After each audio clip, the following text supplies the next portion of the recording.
Depois de 5 anos de espera, as obras do Rodoanel finalmente devem ser retomadas.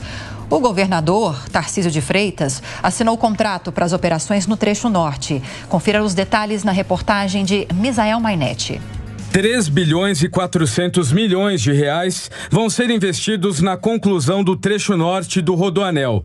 O trecho vai ficar sob responsabilidade da concessionária Via Ápia FIP Infraestrutura pelos próximos 31 anos.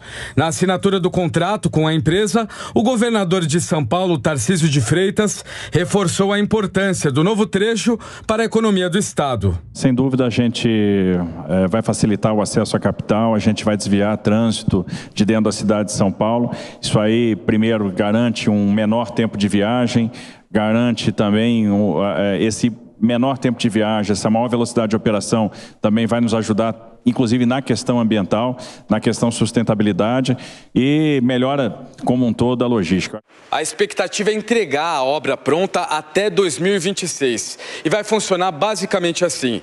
No primeiro ano, o planejamento. Nos 2 anos seguintes, a execução. E o principal objetivo é desafogar o trânsito dentro de São Paulo. É provável que a gente veja uma antecipação na realização do serviço. Então, em termos contratuais, 1 ano para começar a obra, depois 2 anos de execução. Mas é provável que a gente tenha uma antecipação, inclusive, do início de obra, e vamos aguardar esse período agora de diagnóstico que vai ser feito. 15 mil empregos devem ser gerados com as obras e a expectativa é reduzir a circulação diária de 18 mil caminhões dentro da capital.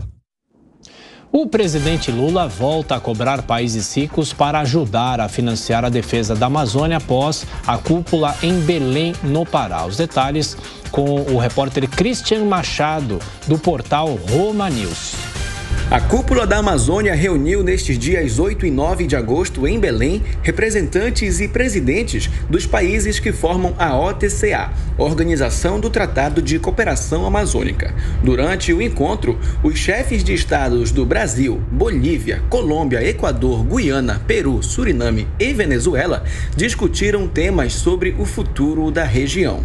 O presidente Lula reforçou que os 8 países se comprometeram em executar ações para garantir o desenvolvimento e também a preservação da floresta amazônica. Ações que foram elaboradas a partir da contribuição da sociedade civil.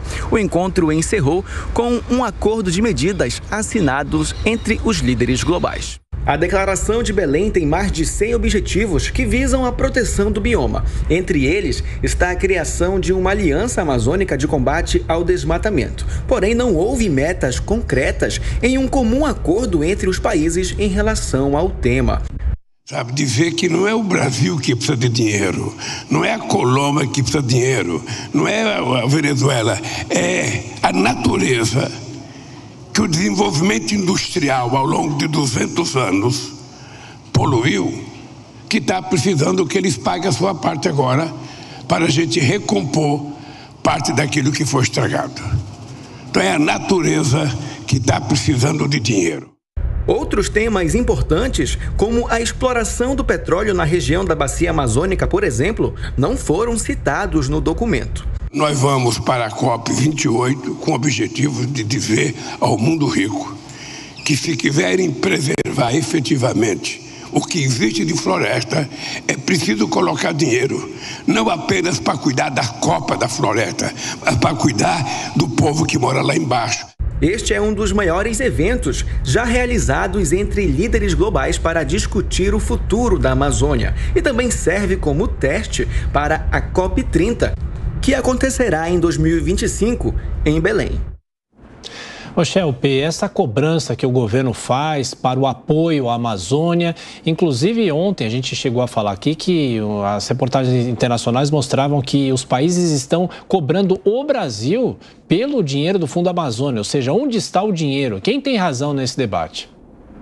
Pois é, Tiago. Pois é, que é uma questão muito sensível, não é? Porque o único consenso, aparentemente, que surgiu desse encontro na Amazônia foi justamente a necessidade de cobrar dos países ricos, né, que cobram, por sua vez, uma preservação da floresta, que deem recursos, né? Mas esses recursos precisam aparecer, precisam ser usados.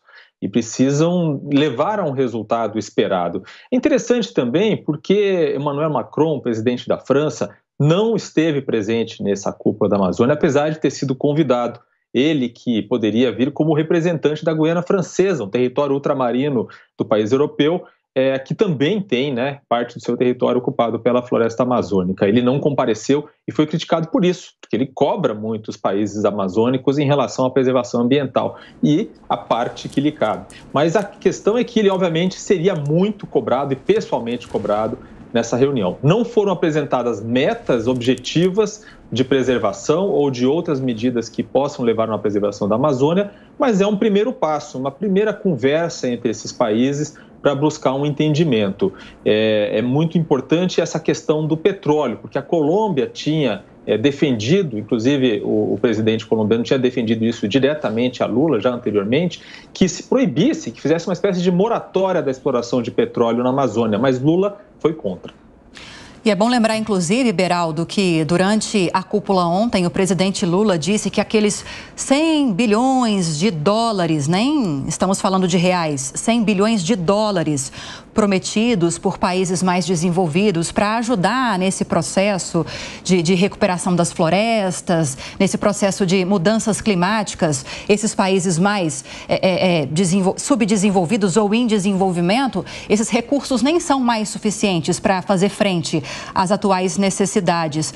Na sua opinião, o que dificulta tanto essa ajuda desses países desenvolvidos, tanto nessas frentes como também em aportes para o Fundo Amazônia? É a questão da gestão brasileira, como essa gestão é feita, isso talvez preocupa esses países? Lívia, eu quase me emocionei com as palavras do Lula, se mostrando tão preocupado com a população da região amazônica, com a floresta. Mas aí você vai prestar atenção no que ele diz. E é um discurso extremamente simplório, que obviamente não tem mais espaço no mundo de hoje. O Brasil, primeiro, que acabou de anunciar aí um PAC de R$1 trilhão de investimentos e tal, fica se colocando como um pobre coitado, dizendo que precisa do dinheiro para cuidar da floresta, da população amazônica. Agora, o governo Lula, o PT, eles estiveram à frente do Brasil na maior parte do tempo aí, dos últimos 20 anos. E o que de concreto deixaram de legado? Porque a situação ali da floresta amazônica, ela hoje tem um problema de desmatamento, tem problema de garimpo ilegal, tem todo o problema com os indígenas, muitos dos indígenas envolvidos em atividades ilegais. Isso tudo precisa ser resolvido a partir da geração de riqueza da floresta, precisa se organizar a economia dali. E o Brasil precisa ter um discurso pragmático, porque não adianta ficar chorando pitanga e o Lula voltar da China, aquela viagem que ele fez com o João Pedro Stedley, batendo no peito, disse que fechou um acordo lá com a China para monitoramento da Amazônia. Então ele quer ser o parceiro da China para monitorar a Amazônia, mas ele quer o dinheiro da França, da Noruega, para poder fazer o quê? Financiar a ONG? Então precisa ter coerência, precisa ter pragmatismo. Isso a gente não encontra nesse discurso fácil. E aí conversamos mais cedo com o professor Alberto Pfeiffer, da Universidade de São Paulo, e ele falava justamente sobre a questão do tráfico de drogas. Nós temos o presidente da Colômbia sendo denunciado pelo próprio filho de que usou dinheiro do tráfico de drogas para financiar sua campanha presidencial. Tivemos esse episódio hoje no Equador, que tudo indica foi o narcotráfico que matou o candidato, estava em segundo lugar nas pesquisas. Temos o Maduro sendo acusado pelos Estados Unidos de chefiar um cartel do narcotráfico. Quer dizer, o narcotráfico em região amazônica é um assunto que precisa ser tratado, porque a floresta também não pode servir aos interesses do narcotráfico, como aparentemente tem servido. Agora, este assunto vai para a pauta? Não vai. Então, é muito blá, blá, blá, conversinha triste, falta pragmatismo, objetividade e visão estratégica do mundo.